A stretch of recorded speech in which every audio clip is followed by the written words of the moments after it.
Iran के दुश्मनों की हिट लिस्ट, और ये हिट लिस्ट जारी की गई है। सीक्रेट ऑपरेशन का टारगेट है ग्लोबल 13 लीडर, और आयतुल्ला खामेनी की हत्या का बदला लेने की बात ईरान कह चुका है। ईरान के निशाने पर अब ट्रंप और नेतन्याहू हैं। ईरान की अखबार में एक फोटो छपी है। अखबार में लिखा गया है, अचानक मौत आएगी। और ईरान के 13 दुश्मन हिटलिस्ट तैयार हो चुके हैं। जल्द इंफॉर्मेशन वॉल का रुख करते हुए एक जानकारी आपके सामने रखते हैं, क्योंकि इस हिटलिस्ट में सबसे पहला नाम है अमेरिका के राष्ट्रपति डोनाल्ड ट्रंप और साथ ही इजरायल के पीएम बेंजामिन नेतन्याहू का। ईरान की तरफ से जारी हुई इस लिस्ट में तीसरा नाम आता है इजरायल के रक्षा मंत्री इजराइल काट्ज का, और साथ ही सेंटकॉम के चीफ ब्रैड कूपर का। इसके अलावा पांचवा नाम है पीट हेग्सेथ का, जो कि यूएस के रक्षा मंत्री हैं, जबकि यूएस के विदेश मंत्री मार्को रूबियो भी ईरान के निशाने पर हैं। साथ ही राजदूत माइक हकाबी के साथ साथ इजरायल के सेना प्रमुख एयाल जमीर भी इस फहरिस्त का हिस्सा है, जबकि इटली की पीएम जॉर्जिया मेलोनी और इजरायल के विदेश मंत्री गिडियन सार का नाम इस लिस्ट में है। साथ ही जर्मन चांसलर फ्रेडरिक मर्ज और फ्रांस के राष्ट्रपति इमानुएल मैक्रो, और साथ ही इसी फहरिस्त में ब्रिटेन के पीएम कीर स्टारमर का भी नाम है। तो ईरान के 13 दुश्मन हिट लिस्ट अब तैयार हो चुकी है, लेकिन आयतुल्ला की हत्या का इंतकाम कैसे लिया जा रहा है, क्योंकि ये जो हिट लिस्ट हमने आपको दिखाई है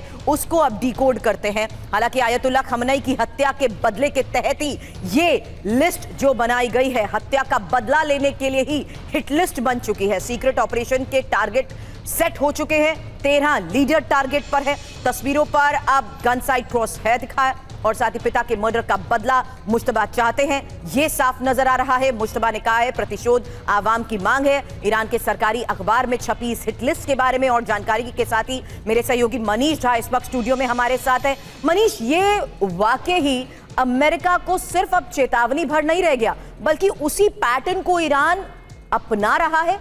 टॉप लीडरशिप का खात्मा अमेरिका ने किया, अब ईरान भी यही मन बना चुका है या फैसला ले चुका है, और यह बता चुका है कि जैसे सक्सेसफुल हमने हमले पहले 2 दौर में किए हैं, वैसे ही हमले अब होंगे, लेकिन अब सीधा टॉप लीडरशिप टारगेट पर होगी। देखिए, हिट लिस्ट में कौन है, किस पद पर है, इसके बारे में तो आपने विस्तार से जानकारी दे ही दी है। इसमें इस हिट लिस्ट की एक और खासियत है कि इसमें से कोई भी व्यक्ति ऐसा नहीं है जो कि बंकर में रह रहा हो, या जो अंडरग्राउंड हो गया हो, जो पब्लिक में अपीयर नहीं होता हो, या फिर वो दुनिया में अलग अलग सम्मेलन में नहीं जाता हो। हर जगह जाता है, पूरी दुनिया में वो घूम रहे हैं, और अगर आप चाहें तो उसको मार भी सकते हैं। लेकिन इसके ठीक उलट जो इन देशों का ईरान में हिट लिस्ट है, उसके बारे में क्या कहेंगे आप? कि ईरान के सुप्रीम लीडर मुश्तबा खामेनी, जिनके बारे में इजराइल के रक्षा मंत्री ने भी कहा कि वो हमारे हिट लिस्ट में, वो कहाँ है किसी को नहीं पता। उनके पिता को अंतिम विदाई दी जा रही थी, वो नहीं दिखे। वो किसी से नहीं बात कर रहे हैं, ना एक तस्वीर आ रही है, ना एक किसी कार्यक्रम में जाए। उनके अपने जमीन में, अपने देश में वो लगातार लापता बने हुए हैं। तो ये अंतर तो दोनों पक्षों का है। देखिए, दोनों पक्षों की तरफ से कोशिश होगी, लेकिन इस हिट लिस्ट के आने से हुआ क्या? इस हिट लिस्ट के आने के बाद से ईरान को लेकर पश्चिमी देशों में एक खास किस्म का नैरेटिव और अधिक मजबूत होगा, और जिस ईरान को मार्च के महीने के जंग में दुनिया भर से समर्थन हासिल था, उस ईरान को अब इस रूप में देखा जाएगा कि ईरान अब एक रोग नेशन बनने की तरफ जा रहा है। यानी कि supreme leader ayatollah Ali Khamenei के मौत के बाद से जिस तरह से आईआरजीसी के नेतृत्व में सब हिट लिस्ट लिए घूम रहे हैं, तो मतलब अब जो कहते हैं हिंदी में विनाश काले विपरीत बुद्धि, उस मोड में ईरान जा रहा है। लेकिन और जाहिर है कि इससे सवाल अभी भी यही है मनीष, कि आखिर ईरान इतना मजबूत कैसे हो गया कि तमाम हमलों के बावजूद उसके ऊपर जो दबाव बनाने का डोनाल्ड ट्रंप दावा कर रहे थे, अभी तक तो यही कह रहे थे कि हिट लिस्ट में नंबर 1 मैं हूं, वो है भी, लेकिन अब तो बकायदा 13 लोगों की 12 और लोग इस लिस्ट का हिस्सा बन चुके हैं। जाहिर सी बात है, ये बहुत बड़ा सेटबैक अमेरिका के साथ साथ पूरे पश्चिम के लिए हो सकता है, क्योंकि दुनिया के 13 अहम नेता ईरान की इस हिट लिस्ट में आ चुके हैं। अमेरिका से ऐसी खबर आई है ये, जिसने कईयों को हैरान भी कर दिया है, और अमेरिकी सेनेटर लिंडसे ग्राहम की मौत से हड़कंप मच चुका है। ये एक और बड़ी खबर सुनिए, ट्रंप के बेहद करीबी सहयोगी लिंडसे ग्राहम की मौत पर अब कई सवाल उठ रहे हैं। पुतिन के करीबी सलाहकार दुगिन का दावा है लिंडसे ग्राहम की मौत के पीछे मोसाद। हालांकि लिंडसे ग्राहम की मौत पर क्या पर्दाफाश हुआ है? पुतिन के करीबी दुगिन जो दावा कर रहे हैं उसके मुताबिक लिंडसे ग्राहम की मौत के पीछे मोसाद है। ग्राहम की मौत ट्रंप को इजरायल की चेतावनी है और ग्राहम की मौत के बाद ट्रंप का अगला नंबर है। हालांकि दुगिन दावा यह कर रहे हैं कि ग्राहम की मौत ट्रंप को संदेश है, ईरान से युद्ध जारी रखना चाहता है इजरायल। बड़ा सवाल यही है कि लिंडसे ग्राहम की मौत का राज है क्या?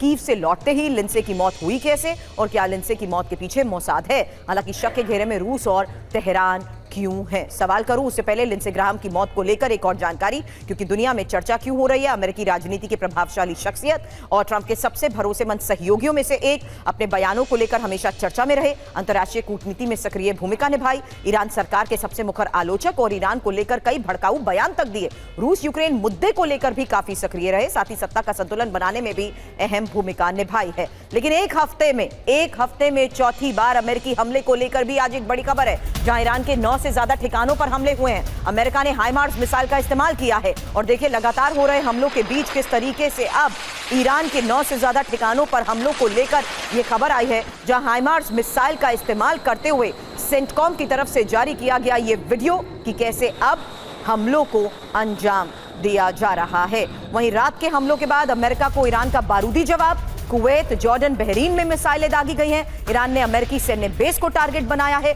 कुवैत में मिसाइल साइट पर भी हमले हुए हैं। वहीं बहरीन में 5th फ्लीट के हेडक्वार्टर पर हमला, जहां ईरान ने बहरीन में 4 बैलिस्टिक मिसाइलें दागी। अमेरिकी बेस में नुकसान की खबर है। वहीं अमेरिका ने देर रात किस तरीके से ईरान को नुकसान पहुंचाया, तस्वीरें दिखाते हैं। आधी रात ईरान पर अमेरिका के ताबड़तोड़ हमले। अब तक 9 जगहों पर अमेरिकी अटैक हुए। सिरिक, जास्क, बंदर अब्बास में अटैक, टंगन, बुशहर, केशम द्वीप पर अटैक, चाबहार और अहवाज मशर भी धमाकों से गूंजे। जबकि बंदर अब्बास में ही अमेरिका के हमले को लेकर खबर है। बुनियादी ठिकानों को निशाना बनाया गया। पश्चिम इलाके में कई धमाके सुने गए हैं। वहीं ईरान के खुजिस्तान पर भी हमला हुआ है। अमेरिका ने अहवाज पर मिसाइल दागी है। जोरदार धमाकों से अहवाज शहर दहल गया।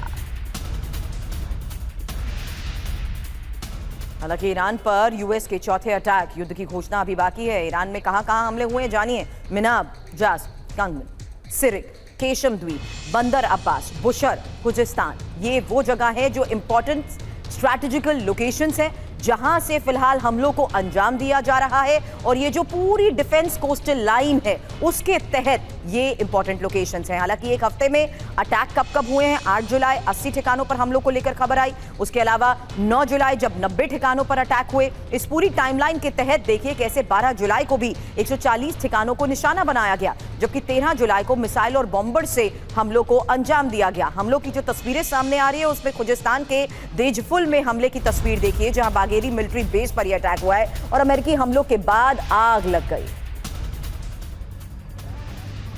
तो अलग अलग इलाकों में हुए इन हमलों के बाद यह साफ है कि कैसे मिलिट्री बेस को टारगेट किया जा रहा है। अमेरिका उन इलाकों पर हमले कर रहा है जहां से पूरी ईरान की क्षमता को खत्म किया जा सके, जहां से ईरान अटैक कर रहा है। हालांकि ईरान के अल अमीदियाह में भी हमले को लेकर अगली खबर है, जहां अमेरिका ने ईरान में मिसाइल दागी है।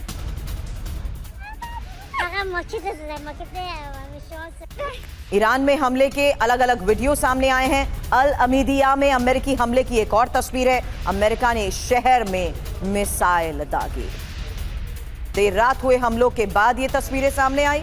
लेकिन अब हॉर्मूज के आसपास अमेरिका के अटैक की तस्वीर, जहां ईरान के केशम द्वीप पर अमेरिकी हमला हुआ, ईरानी मिसाइल लॉन्च साइट पर स्ट्राइक। इसी बात का मैंने जिक्र किया।